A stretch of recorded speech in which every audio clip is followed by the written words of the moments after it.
And guys, we'll start with the broadcast section with no embargo, followed by the embargo section for 10:30 p.m. tonight. No live tweeting during the broadcast section, and use microphone provided. Johnny. Ange, just give us a bit of update on your sort of injury problems, team use. In terms of the two centre-backs, Cristian Romero and Mickey van der Ven, do you envisage them playing a full 90 at the weekend, or perhaps one of those where you have to manage them like Monday? Don't really have injury problems. We've only got really one that's kind of... obviously, Sonny's the one that's kind of trying to work his way back. And he's improving, which is positive for us, not for Sunday. But apart from obviously the longer term ones, everyone else from the last game is backed up really well. So the rest of the squad's fit and available. And in terms of team selection, we'll see. We've got another sort of 48 hours to decide which way we go. So Sonny not available for Sunday, but do you envisage him being right for Thursday? Oh, we'll see. Like I said, he's improving. It was first time he's kind of got out in the grass today, and he said he felt it's definitely better than what it was. So it's kind of a day-by-day proposition. Obviously, you want to give a professional and competitive performance against Liverpool, but is really the essential priority just getting through unscathed and looking at Thursday? No, I think you want to do more than that. You want to go there and compete against obviously a very good side and compete well. And it's not about just getting through unscathed. You want to get through, having played well against a top team. And I think, irrespective of sort of what's on the horizon, that's still of sort of primary importance to us. Hi, Ange. Good afternoon. First of all, can I hear a reaction? Yesterday we heard that Jamie Vardy announced that he'll be leaving Leicester City at the end of the season. What a story, from non-league to a Premier League legend. What's your reaction about this? Also, the way he inspired so many people with his background. Yeah, great story. And I haven't seen sort of the story around it, but I assume he still wants to play because I think he still can play. But yeah, look, incredible story, and there's always the ones that always stand out are the ones that are unique, and he's certainly got a unique journey that it's inspiring for everyone. There'd be. When you see where he started and, reaching the pinnacle of the game, including, winning a championship.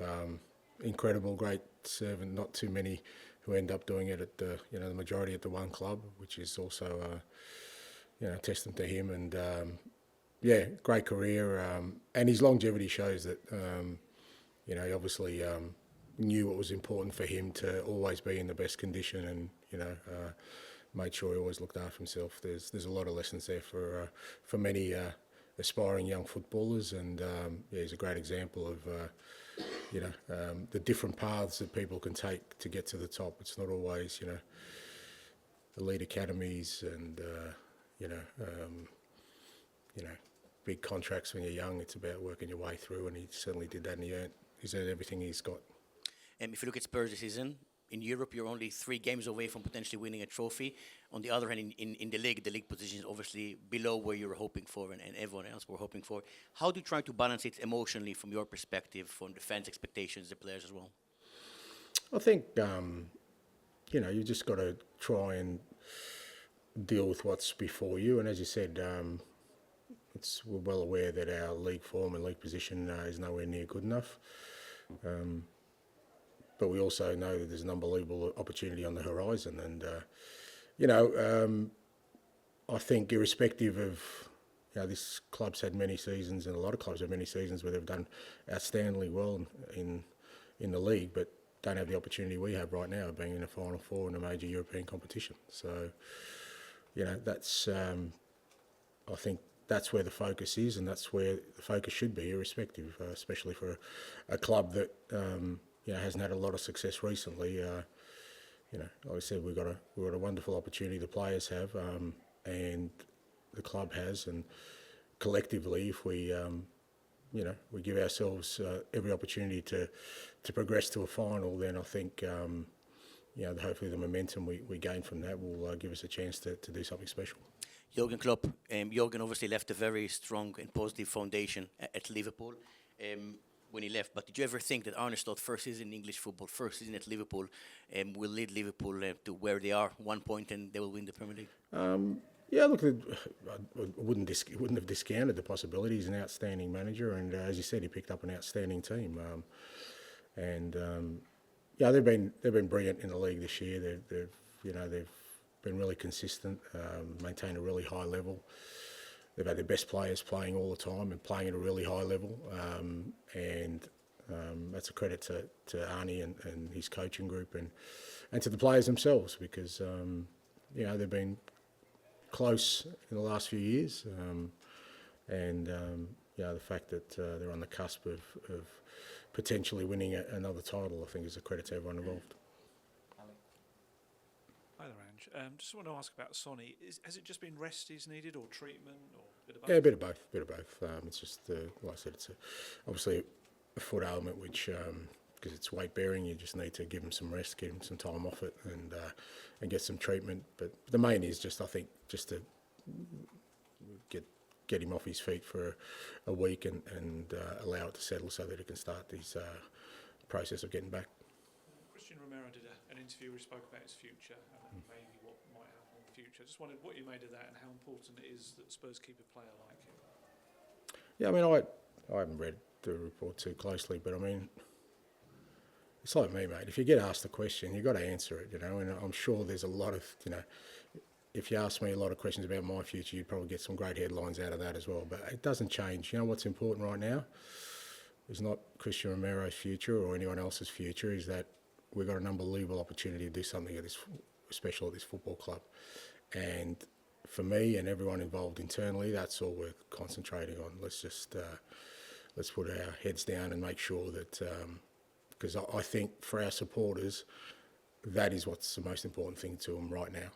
Right now, all they care about is that, we're in the last four of a European competition. We've got an opportunity to do something special, and that's where our focus is. One of the players, obviously, you'll be looking to, Pedro Porro, has just played this incredible amount of minutes this season. I don't want to jinx him, on touch wood, but I don't think he's had an injury even this season. What does he do differently, and just how's he managed to kind of keep himself up? Yeah, he's a pro. He looks after himself. He does everything right on and off the field. But he's also, he's got the kind of body that's resilient to the amount of intensity and game time he's had, and it's a credit to him. And it's not just that he's played; he's kept a really good level all year, and he's been a mainstay for us.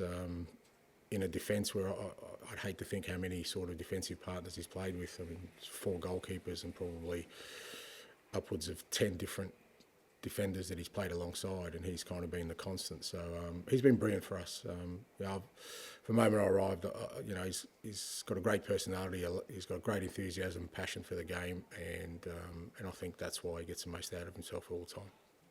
Hi, Ange. Richarlison scored 4 times in the league this season, even though he's not played that many times.